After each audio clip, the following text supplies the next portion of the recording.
إن الحمد لله نحمده ونستعينه ونستغفره ونعوذ بالله من شرور أنفسنا ومن سيئات أعمالنا من يهده الله فلا مضل له ومن يضلل فلا هادي له وأشهد أن لا إله إلا الله وحده لا شريك له وأشهد أن محمدا عبده ورسوله أما بعد فإن خير الحديث كتاب الله وخير الهدي هدي محمد صلى الله عليه وسلم وشر الأمور محدثاتها وكل محدثة بدعة وكل بدعة ضلالة وكل ضلالة في النار وبعد فقد قال تعالى في قرآنه الكريم وسارعوا إلى مغفرة من ربكم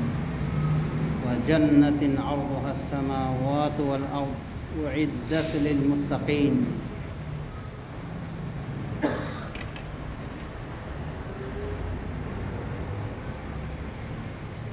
الذين ينفقون في السراء والضراء والكاظمين الغيظ والعافين عن الناس والله يحب المحسنين وقال الرسول صلى الله عليه وسلم أتاكم شهر رمضان وهو شهر مبارك أو كما قال النبي صلى الله عليه وسلم উপস্থিত সুধীমণ্ডলী, আমরা যে মাসে রয়েছি এই মাসটি শাবান মাসের শেষের দশকে আমরা অবস্থান করছি। আর অল্প কয়েকদিন পরে পবিত্র মাহে রমাদান আমাদের নিকটে সমাগত হবে ইনশাআল্লাহ। মহান রব্বুল আলামিনের নিকটে দোয়া করি যেন আল্লাহ রব্বুল আলামিন আমাদের বয়সে বারাকাহ দান করেন এবং এই রমাদান মাসকে পাইয়ে দেন এবং আরও সামনে অনেক অনেক রমাদান আমাদেরকে পাইয়ে দেন। মহান রব্বুল আলামিন তার অশেষ দয়ায় এবং মায়ায়। নাসআলুল্লাহ আযজা ওয়া জাল্লা আন ইউবাল্লিগানা রমাদান ওয়া ওয়াফফাকানা জামিআন লিল মুসারাআতি ইলাল খায়রাত, আমিন। সমাজসুধী, আল্লাহ রাব্বুল আলামিন তার নিজের ইচ্ছায় মানুষের ভিতরে যেমন পার্থক্য দান করেছেন, ঠিক দিনের ভিতরেও এই দিনগুলি এই মাসগুলির ভিতরেও পার্থক্য দান করেছে। আবার কিছু জায়গা রয়েছে, জায়গারও ভেতরে পার্থক্য রয়েছে। সুতরাং মক্কা মদিনার মতো অন্য কোনো দেশ নয়। আর তিনটি বিশেষ জায়গা হলো মক্কাতুল মুকাররমার মসজিদ, মদিনার মসজিদ, আর একটি মসজিদ হলো মসজিদুল আকসা। এগুলো হলো পৃথিবীর সেরা মসজিদ। সর্বসেরা মসজিদ হলো মসজিদুল কাবা, মসজিদুল বাইতুল হারাম। এরপরে স্থান রয়েছে মসজিদে নববী, যে মসজিদে নববীতে সালাত আদায় করলে অন্যান্য মসজিদের 1000 সালাতের থেকেও আরও বেশি সালাত আদায়। আর মসজিদুল হারামে সালাত আদায় করলে 1,00,000 সালাতের সওয়াব পাওয়া যায় অন্যান্য মসজিদে। আর মসজিদে বাইতুল মাকদিস, সেখানে সালাত আদায় করলে সহিহ হাদিসের ভাষ্য মতে 250 সালাতের সওয়াব পাওয়া যায়। অর্থাৎ মসজিদে নববীর 4 ভাগের 1 ভাগ। ঠিক আছে তো ইনশাআল্লাহ? এটা হলো সঠিক। আর জয়ীফ হাদিস মতে মসজিদে নববীতে 50,000 আর বাইতুল মুকাদ্দাসে 25,000। তো আমাদের দেশে জয়ীফ জাল হাদিস বেশি মার্কেট পায়। তো যাই হোক সমাজ, শুধু এগুলি পবিত্র জায়গা, যদিও সমস্ত জায়গা আল্লাহর নিকটে আল্লাহরই মালিকানাধীন। কিন্তু জায়গাতে পার্থক্য রয়েছে, দিনের ভিতরে পার্থক্য রয়েছে। যেমন জুমার দিন সেরা দিন বলা হয়েছে জুমার দিনকে, তাহলে অন্যান্য দিনের মতো এই দিনকে এইভাবে দেখলে হবে? কিন্তু যারা গাফেল তাদের নিকটে জুমা কি, আর ঈদের দিন কি, আর রমাদান কি, সওয়া সব হয়ে গেছে। যা হোক সমাজ শুদ্ধি, আর অল্প কদিন পরেই আমরা রমাদানের ভেতরে প্রবেশ করবো বিইজনিল্লাহ, ইনশাআল্লাহ। এজন্য তো আল্লাহর নিকটে বারাকাত এবং রমাদান পর্যন্ত পৌঁছে দেওয়ার দোয়া করলাম, আল্লাহ কবুল করেন। সমাজ শুদ্ধি, এই দুনিয়াটা পুরোটাই আল্লাহ রাব্বুল আলামিন আমাদের জন্য সৃষ্টি করেছেন, এবং বিশেষ করে এই পৃথিবী নামের এই বিশ্বকে আল্লাহ রাব্বুল আলামিন মানুষের জন্য বসবাসের উপযোগী করেছে। অন্যান্য আরও উপগ্রহ রয়েছে, উপগ্রহ রয়েছে, কিন্তু সেখানে বসবাসের এখনও যোগ্যতা নাই। যদিও থাকে কোনো গ্রহে, তবু অনেক কষ্টের। জমিন থেকে পানি সরবরাহ করতে হবে, অনেক কিছু করতে হবে, এক কথায় সব কিছু মিলবে না। কিন্তু আল্লাহ রাব্বুল আলামিন এই জমিনে আমাদের থাকার জন্য, বসবাসের জন্য সৃষ্টি করেছে। এই জমিনে থেকে যেন আমরা ইবাদত করি, এই পৃথিবী নামের গ্রহ থেকে যেন আমরা ইবাদত করি, মহান আল্লাহর কাছে চলে যাই। কিছু লোক আছে বলে যে মোল্লারা সবসময় কাল আল্লাহ কাল রাসূলুল্লাহ বলে পড়ে থাকে এইভাবে, আর এদিকে বিজ্ঞানের যুগে এতটাই তারাক্কি পেয়েছে, সারা পৃথিবী ভ্রমণ করার মতো এমনও যান তৈরি হয়েছে যে 1 ঘন্টার ভিতরে সারা পৃথিবী তো আপন। আর মোল্লারা চুপচাপ বসে আছে। দারসে বুখারী একজন মুহাদ্দিস দান করছে, এমত অবস্থায় একজন এইভাবে কটূক্তি করল। তখন উনি বললেন, আর তুমি কি করেছো? যখন বলেছিল এটাও যে চাঁদে চলে গেছে গবেষণা করে, তখন উনি বলেছে, তুমি কি করেছো বলো দেখি? তুমি তো চাঁদেও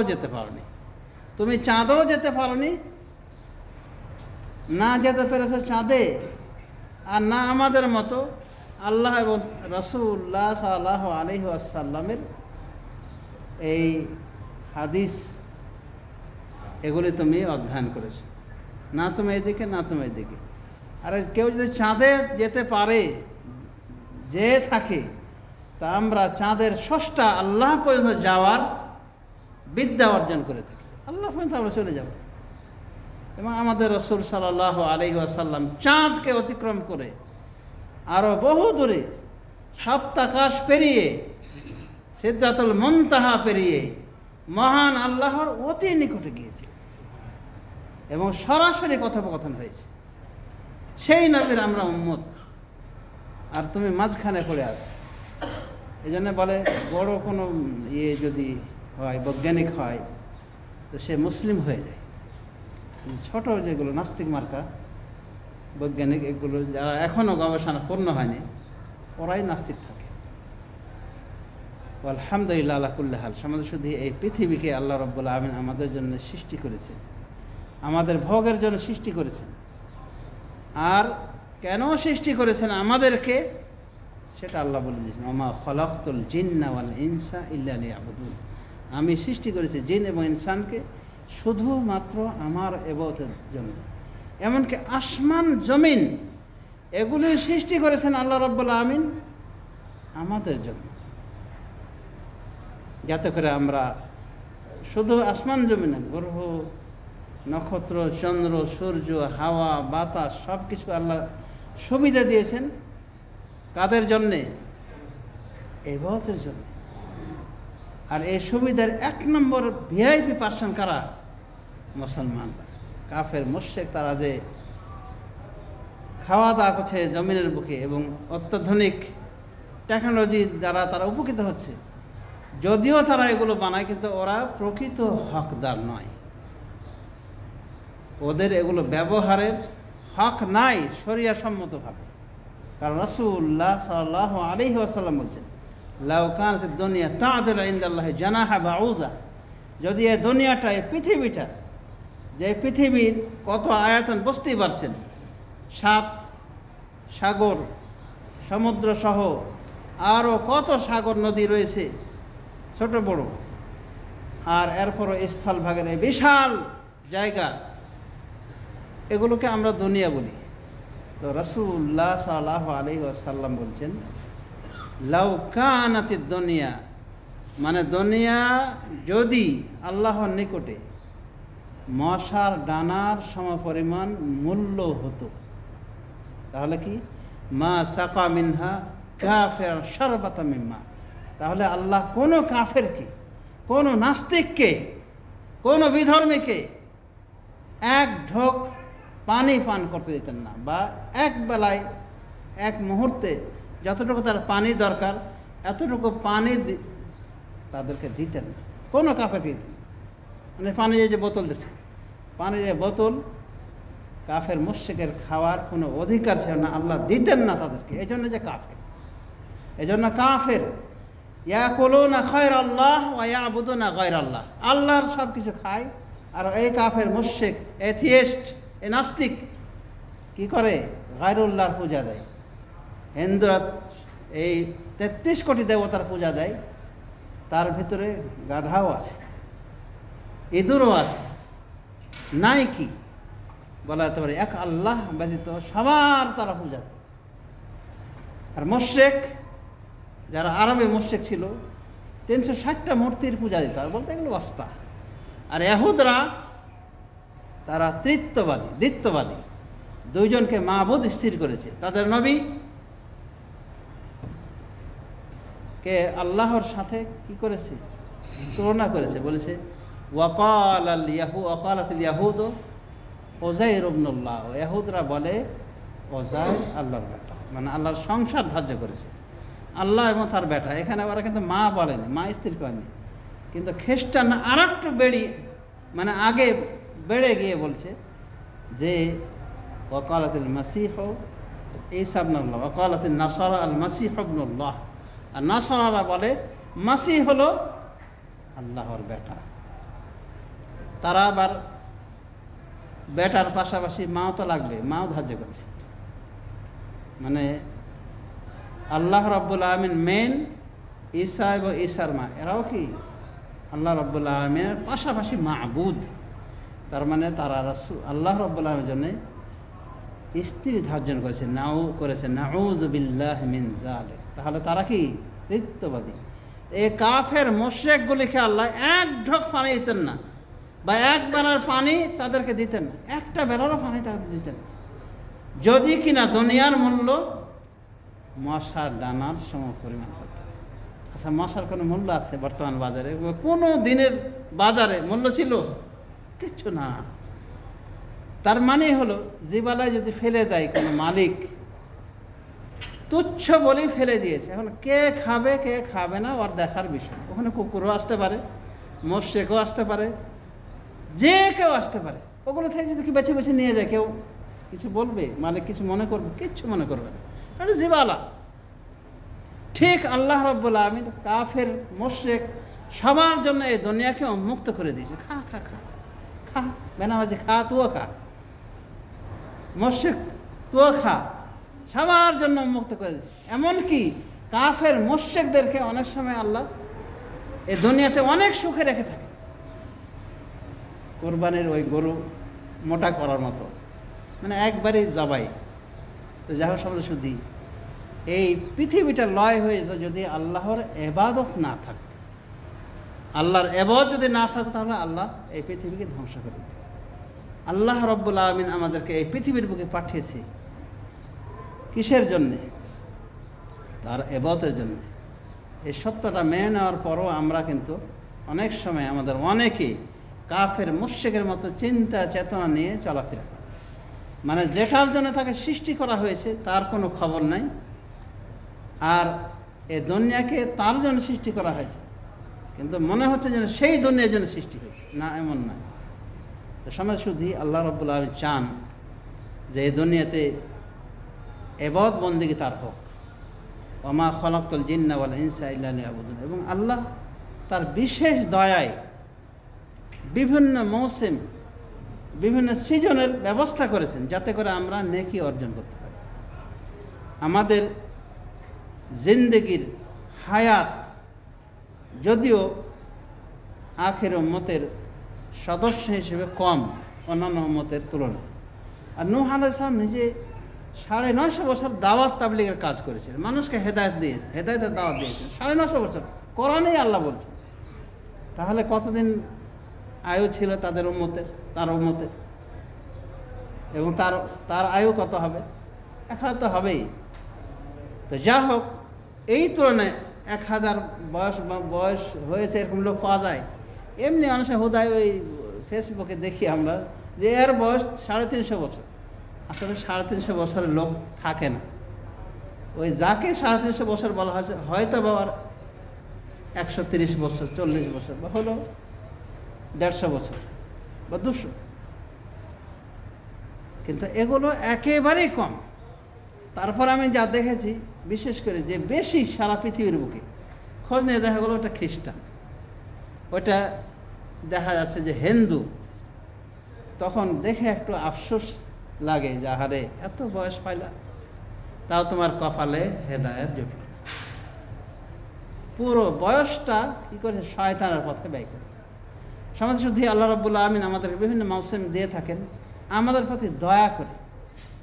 এই জন্য এমনও হতে পারে যে রমাদান মাস যে আসতেছে সামনে, এই রমাদান মাসের যে নেকি, এই নেকিগুলি মানে এমন পর্যায়ে যেতে পারে যে আমাদের বয়স 60-70 বছর হলেও আল্লাহর নিকটে আমাদের সাক্ষাৎ হবে এমন অবস্থায় যে হাজার হাজার মাসের সব নিয়ে আমরা দুনিয়া থেকে বিদায় নিই, আল্লাহর সাথে সাক্ষাৎ করব। কারণ এই যে রমাদান মাসের ভিতরে লাইলাতুল কদর রয়েছে। লাইলাতুল কদর সম্পর্কে আল্লাহ বলেন, লাইলাতুল কদর খায়রুম মিন আলফি শাহর, কদরের রাত 1000 মাস থেকে উত্তম। 1000 মাস থেকে উত্তম। আপনি গুনে দেখেন কত হয়? 83-84 বছর হয়ে যাচ্ছে। তা আপনি হয়তো বাদ মে 60 বছর বা 70, বা হয়তো আরো অনেক বড় আশা করেছেন 100 বছর বাঁচলেন। কিন্তু রমাদানে প্রতি বছরই তো রমাদান আসে। আর যদি রমাদানে লাইলাতুল কদর পেয়ে যান, পাওয়ার যোগ্যতা থাকে, তাহলে আপনি যদি 60-70 বছর বাঁচেন, তো 60-70 বছরে আপনি কতগুলি রমাদান পেয়ে থাকেন। তার মানে হাজার হাজার বছরের আমল আপনার আমল নামায় লেখা হবে যে আপনি এতগুলি আমল করছেন। তাহলে বিগত অনেক উম্মত ফেল করবে। নূহ আলাইহিস সালামের উম্মত অল্পই ছিল, তো তাদের আমল থেকেও আমাদের আমল ইনশাআল্লাহ বেশি হবে। তো আল্লাহ রাব্বুল আমিন আমাদেরকে এই যে রমজান মাস দিয়েছেন, এই রমজান মাসের ক্ষেত্রে মানুষের বলা যেতে পারে কয়েকটা শ্রেণী রয়েছে। এক শ্রেণীর মানুষ অনেক আনন্দ বোধ করে, কোনো মেহমান আসলে যেমন আনন্দ বোধ করে, ঠিক এই রমাদান মাসের আগমন যখন শুনে যে সন্নিকট হয়েছে, তখন সে আনন্দ বোধ করে এবং দোয়া করে। সালাফরা দোয়া করতেন, রমাদানের জন্যে দোয়া করতেন 6 মাস আগে থেকে। এটা ঐতিহাসিকভাবে বলা হয়ে থাকে যে 6 মাস আগে থেকে দোয়া করেছে, আল্লাহ আমাদেরকে রমাদান পাইয়ে দিন। রমাদান মাস পেয়ে এবাদতবন্দি করে নিয়েছেন তৃপ্তি সহকারে, তখন এই দোয়া শুরু করেছে, আল্লাহ আমাদের এই রমাদানকে গ্রহণ করেন, কবুল করেন। তাহলে তারা এই রমাদান মাসের কীভাবে গুরুত্ব দিতেন আপনারা দেখেছেন যে 6 মাস আগে থেকে। তো এক কথায় সালাফদের মানে তাদের আশা আকাঙ্ক্ষা ছিল বড়, এবং রমাদানের ফজিলত তারা বুঝতেন বলেই আল্লাহ রাব্বুল আমিনের নিকটে তারা বা তাদের অনেকেই রমাদানকে প্রত্যাশা করতেন অনেক অনেক আগে থেকে। এবং একখানা আসার বর্ণিত হয়েছে, ওটি আল্লাহ রসুল সাল্লাল্লাহু আলাইহি ওয়াসাল্লাম থেকে বা কোনো সাহাবী থেকে বিশুদ্ধভাবে প্রমাণিত নয়, তবে দোয়া হিসেবে ওটা বর্ণিত হয়েছে। দোয়া হিসেবে আমরাও বলতে পারি, আরও কিছু বাড়িয়ে বলতে পারি, আল্লাহুম্মা বারিক লানা ফি শাবান ওয়া বাল্লিগনা রমাদান। এই শব্দে সহিহ সনদে যদিও প্রমাণ নাই, কিন্তু আমরা এমনিতে দোয়া করতে পারি বিভিন্ন কিছু, হে আল্লাহ আপনি আমাদেরকে রমাদান মাস পর্যন্ত পৌঁছায় দেন এবং তৌফিক দান করেন রমাদান সিয়াম কিয়াম সহ যত এরকম ইবাদত রয়েছে সেগুলি অর্জন করা। সমাজ শুধু বললাম যে মানুষের কয়েকটা শ্রেণী রয়েছে। একটা হলো রমাদানকে একটা মেহমান মনে করে এবং তার অপেক্ষা করে। আর মানুষের ভিতরে আছে কিছু লোক মেহমান আসলে খুশি হয়, আর কিছু লোক মেহমান আসলে কিন্তু বেজার হয়ে যায়, মানে বাখিল ওয়াজিদ। সে মেহমান আসলে তার মাথায় টেনশন যে টাকা পয়সা তো খসবে, আমার টাকা শেষ হয়ে যাবে, মনটা কঠিন খারাপ হয়, সংকুচিত হয়ে যায়। এই রমাদান মাসের এই মেহমানকে নিয়েও এরকম হয় কিছু, যেমন বেনামাজি আর পেট পূজারি, দুপুরবেলা খেতে পারবে না, এরা কিন্তু অস্বস্তি বোধ করে। যতদিন রমাদান আছে ততদিন ওর জ্বালা, কখন পার হবে রমাদান।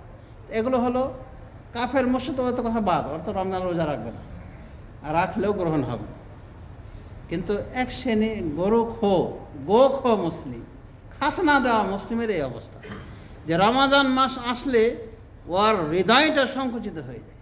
আরে এত মুনাফিক করে আল্লাহ সৃষ্টি করেছেন, অথচ এই রমাদান মাস তারই কল্যাণের জন্য। হয়তো এই বদনিয়াতের কারণে ও যে অন্তরটা সংকুচিত হয়েছে, এর অবস্থায় যদি সে মারা যায় হয়তো ডাইরেক্ট তার ঠিকানা হবে জাহান্নাম, কারণ মনটা ছোট হয়ে গেছে। এই অফারের কথা শুনে মন ছোট, কিন্তু যদি সে 10 দিনেরও পায় কোনো অফার, তাহলে সেটা নেওয়ার জন্যে মানে উদ্বেলিত হয়ে থাকে এবং চেষ্টা করে, আলায়াজবিল্লাহ। তাহলে এক শ্রেণী রয়েছে মেহমান দেখলে নারাজ হয়ে যায়, নাখোশ হয়ে যায়, এগুলো হলো বখিল শ্রেণী। আর এক শ্রেণী রয়েছে মেহমান আসলেই কি গেলেই কি, মানে সমান হয়েছে তার নিকটে, কিছু আসে না, ওর আলাদা কোনো গুরুত্ব নেই, যা খাচ্ছে তাই খায়, ডাল ভাত যা খায় ওকে খায়, মানে আলাদা কোনো গুরুত্ব নেই। এমনি সে হয়তো একটু ভালো খাচ্ছে, ওকে খাওয়াচ্ছে, আলাদা কোনো গুরুত্ব নেই। এরকম আছে রমাদান সম্পর্কে, যে রমাদান আসছে আসুক, এবাদত বন্দেগী সে গতানুগতিকভাবে করছে, কিন্তু আলাদাভাবে রমাদান যে একটা গুরুত্ব রয়েছে, ফজিলত রয়েছে, এগুলোর প্রতি তার গুরুত্ব, এটা একটা শ্রেণী। তো সমাজ শুধু আমাদের কোন শ্রেণীর অন্তর্ভুক্ত হওয়া দরকার? যে শ্রেণীর রমাদান মাস পেলে আনন্দিত হয়ে ওঠে, যেভাবে মেহমান আসলে আনন্দিত হয়ে ওঠে। আর রমাদান মাসটা এমন মেহমান যা আপনাকে দিয়ে যাবে, আপনাকে দেওয়ার জন্য আসছে। আর যে কোনো মেহমান হয়তো তার কারণে কিছু না হলেও কিছু আপনার অর্থ করে যায়, পকেট থেকে যায়, কিন্তু এই রমাদান মাস এই মেহমান আপনার কাছে এসে আপনার কাছে কিছু নেবে না, শুধু দেবে। সিয়ামে রমাদান সম্পর্কে আল্লাহ বলছেন, রাসূলুল্লাহ সাল্লাল্লাহু আলাইহি ওয়াসাল্লাম বলছেন, মান সামা রমাদান ঈমানান ওয়া ইহতিসাবান গুফিরা লাহু মা তাকাদ্দামা মিন যামবি। যে ব্যক্তি রমাদান মাসে সিয়াম পালন করবে ঈমানের সাথে, সওয়াবের আশায়, তার পূর্বের সমস্ত গুনাহ ক্ষমা করে দেওয়া। সিয়ামে রমাদান, কিয়ামে রমাদান, যেটাকে আমরা তারাবিহ বলে থাকি, অর্থাৎ রাতের নফল সালাত, এই সালাত সম্পর্কে আল্লাহ বলছেন, ওমান কামা রমাদান ঈমানান ওয়া ইহতিসাবান গুফিরা লাহু মা তাকাদ্দামা মিন যামবি। যে ব্যক্তি রমাদান মাসে কিয়াম করবে ঈমানের সাথে, সওয়াবের আশায়, তার পূর্বের গুনাহ মাফ করে দেওয়া। আবার লাইলাতুল কদর সম্পর্কে একই কথা বলা হয়েছে, যে ব্যক্তি লাইলাতুল কদর উদযাপন করবে ঈমানের সাথে, সওয়াবের আশায়, তার পূর্বের সমস্ত গুনাহ ক্ষমা করে দেওয়া। তাহলে দেখা যাচ্ছে ওয়াফার আর ওয়াফার, রমাদানের সিয়াম পালনে ওয়াফার, কিয়ামের ওয়াফার, লাইলাতুল কদরের মধ্যে একটি তো রাত, সেই লাইলাতুল কদর যদি পেয়ে যান, তাহলে রাসূল সাল্লাল্লাহু আলাইহি ওয়াসাল্লাম বলছেন তারও পূর্বের গুনাহ মাফ হয়ে যাবে। এখন প্রশ্ন আসতেই পারে যে পূর্বের গুনাহ তো মাফ হয়ে গেছে, তাহলে পরেরগুলো দিয়ে কী হবে? মানে রমাদানে যদি পূর্বের গুনাহ মাফ হয়, কিয়ামে কী হবে? আর কিয়ামে যদি গুনাহ মাফ হয়, তাহলে লাইলাতুল কদর করে কী লাভ? হ্যাঁ, যদি ধরে না যে আপনি মানে রমাদানের অফারগুলো পরিপূর্ণভাবে পাওয়ার যোগ্যতা অর্জন করেছেন, তাহলে আপনার আল্লাহ রাব্বুল আলামিন নেকি মর্যাদা বৃদ্ধি করবেন। তো সেটা তো কল্পনা করাই মুশকিল। আমরা যেভাবে রোজা রাখা দরকার সেভাবে রোজা হয়তো রাখি না, কিয়াম যেভাবে করা দরকার সেভাবে কিয়াম করি না। রাসূলুল্লাহ সাল্লাল্লাহু আলাইহি ওয়াসাল্লামের কিয়াম 3টা রাত কিয়াম করেছেন, তার ভিতরে 3য় রাতের বর্ণনা হচ্ছে সাহাবায়ে কেরাম এতটাই ভয় পেয়ে গেলেন যে হয়তো সাহারি খাওয়ার সময় থাকবে না, হাত্তা তাখাওয়াফনাল ফালাহ, আমরা ফালাহ ছুটে যাওয়ারকে ভয় করলাম। মানে এত লম্বা ছিল, মনে করেন এশার পর শুরু করেছেন আর ফজরের মানে আধা ঘন্টা আগে ছেড়ে দিয়েছে। তো এই যে মনে করেন এই টাইমটা সাহাবীরা সাহারি খাওয়ার ভয় করলেন কেন? সাহারি খাওয়ার জন্যে রাসূল সাল্লাল্লাহু জন্মের খাওয়া খেতেন না, এই জন্য হিসাব করলে দেখা যায় রুবু সা। আর আমাদের বাঙালি সাহারির জন্যে 1.5 ঘন্টা 2 ঘন্টা টাইম লাগে। তো সমাজে শুধু চিন্তা করে থাকেন রাসূল সাল্লাল্লাহু আলাইহি ওয়াসাল্লাম কিয়াম কীরকম ছিল আর আমাদের কিয়াম কীরকম। তো আমাদের কিয়াম যদি সেরকম না হয় তো হয়তো বা পরিপূর্ণ গুনাহ ক্ষমা নাও হতে পারে। তাছাড়া ওলামায়ে কেরাম বলেন যে এগুলি হলো সগীরা গুনাহ, কবিরা গুনার জন্যে বিশেষভাবে আপনাকে ক্ষমা প্রার্থনা করতে হবে আল্লাহর নিকট। সমাজ শুধু তাহলে এতগুলি অফার। আর বিশেষ করে লাইলাতুল কদরের ক্ষেত্রে রাসূলুল্লাহ সাল্লাল্লাহু আলাইহি ওয়াসাল্লাম বলছেন, আল্লাহ রাব্বুল আলামিন বলছেন, সর্বোপরি আল্লাহ রাব্বুল আলামিন বলছেন লাইলাতুল কদরে খায়রুম মিন আলফি শাহর, কদর রাত 1000 মাস থেকে। এজন্যই 1 বছরের আমলে আকাশ পাতাল ব্যবধান হতে পারে। রাসূলুল্লাহ সাল্লাল্লাহু আলাইহি ওয়াসাল্লামের জামানায় 2 বন্ধু মুসলিম হলেন, মানে কাফের ছিলেন, মুসলিম হলেন। একজন জিহাদ করে মারা গেলেন, একজন সাহাবী হয়ে মারা গেলেন, কিন্তু 1 বছর পরে। সাহাবী তালহা রাদিয়াল্লাহু আনহুর বাড়িতে তো উনি মেহমান ছিলেন। তো সাহাবী তালহা দেখছেন, স্বপ্নে দেখছেন যে ওদের যাকে সর্বপ্রথম যিনি মারা গিয়েছে, স্বাভাবিক মরণ, বিছানায় থেকে মারা গিয়েছেন, ওনাকে জান্নাতে প্রবেশের অনুমতি না দিয়ে গেটম্যান বলছেন, এই গেট রক্ষী ফেরেশতা বলছেন যে তুমি যাও, তোমার অনুমতি হয়েছে, যাও জান্নাতে প্রবেশ করো। কাকে? যে 1 বছর পরে মারা গিয়েছে। তো সাহাবী তালহা আশ্চর্য হলেন যে এটা কেমন কথা, একজন জিহাদ করে সারা শরীরে রক্ত বিলিয়ে দিয়ে মারা গিয়েছে, তার অনুমতি হচ্ছে না আগে জান্নাতে যাওয়ার, বরং 1 বছর পরে ওই 2 বন্ধু, যে বন্ধু মারা গেল তারও অনুমতি আগে হচ্ছে। তো এইভাবে উনি বললেন, স্বপ্নটা ব্যাখ্যা করলেন, বন্ধু বান্ধব মহলে বললেন। তো সবাই আশ্চর্য হচ্ছে, একই কথা, যে কী করে এরকম হয়। রাসূলুল্লাহ সাল্লাল্লাহু আলাইহি ওয়াসাল্লাম পর্যন্ত চলে গেল এই স্বপ্ন। তখন রাসূলুল্লাহ সাল্লাল্লাহু আলাইহি ওয়াসাল্লাম বলেন আলা মা তাতাআজ্জাবুন, কিসে তোমরা এত আশ্চর্য হচ্ছ? আলাইসা মাকাসা বাদাহু সানা, এরপরে কি সে 1 বছর বেঁচে থাকেনি? ফাসাল্লা ফিস সানাতি কাযা ওয়া কাযা, সে 1 বছরে এত এত সালাত আদায় করেছে। ওয়া সামা রমাদান, এবং রমাদান মাসে সিয়াম পালন করেছে, যেটা সে করতে পারে না। ফামা বাইনাহুমা আবআদু মিম্মা বাইনাস সামাওয়াতি ওয়াল আরদ, সুতরাং এদের মধ্যে, এই 2 বন্ধুর মধ্যে তফাৎ হলো আসমান জমিনের থেকেও বেশি তফাৎ। মানে আসমান জমিন যেভাবে দূরত্বে রয়েছে, এর থেকেও বেশি দূরত্বে অবস্থান করেছে 2 বন্ধু। ফারাক হয়েছে 1 বছর বেঁচে থাকার জন্য। কারণ এই যে রমাদান অফারগুলি সে পেয়েছে, ফরজ সালাতের পাশাপাশি নফল সালাত আদায় করেছে। তাহলে বেঁচে থেকে বয়স পেয়ে এবং এই জাতীয় রমাদান মাস, মোবারক মাস পেলে তার জন্যে কল্যাণকর যে এগুলোকে কাজে লাগে। আল্লাহ রাব্বুল আলামিন আমাদেরকে তৌফিক দান করুন যেন আমরা আমাদের বয়সকে এবং যেটুকু দিন, সময়, মুহূর্ত বাকি রয়েছে সেগুলোকে যেন আল্লাহর পথে ব্যয় করতে পারি এবং সামনে সমাগত রমাদানকে আমরা ভালোভাবে কাটাতে পারি। আল্লাহ সে তৌফিক দান করুন। আমিন। সাল্লাল্লাহু আলা নবিয়িনা মুহাম্মদ ওয়া আলা আলিহি ওয়া সাহবিহি।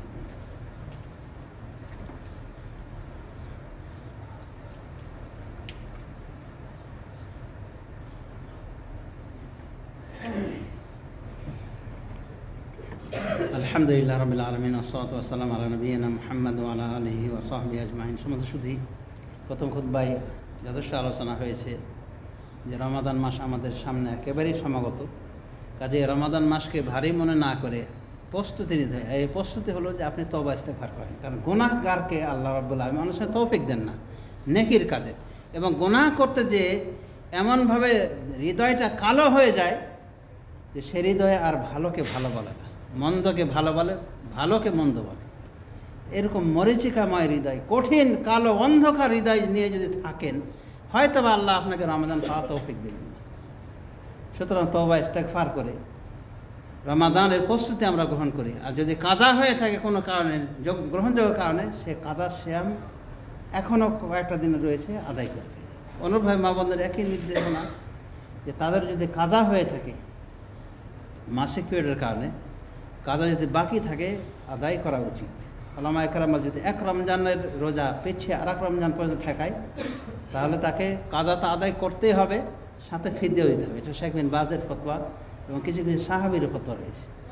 যদি এই মশলায় আরও কিছু কথা রয়েছে, যা হোক, তো এটা কেউ করবেন না, কাজা শ্যাম আদায় করে নেবেন আর রমাদানের প্রস্তুতি গ্রহণ করেন। আল্লাহ রাব্বুল আমিন করে দোয়া করেন যেন আল্লাহ রাব্বুল আমিন রমাদান মাস পাইয়ে দেন। اللهم أعز الإسلام والمسلمين وأذل الشرك والمشركين ربنا آت نفوسنا تقواها أنت وليها مولاها ربنا ظلمنا أنفسنا وإن لم تغفر لنا وترحمنا لنكونن من الخاسرين وصلى الله على نبينا محمد وعلى آله وصحبه أجمعين وقوموا إلى الصلاة بارك الله فيكم. الله أكبر الله أكبر أشهد أن لا إله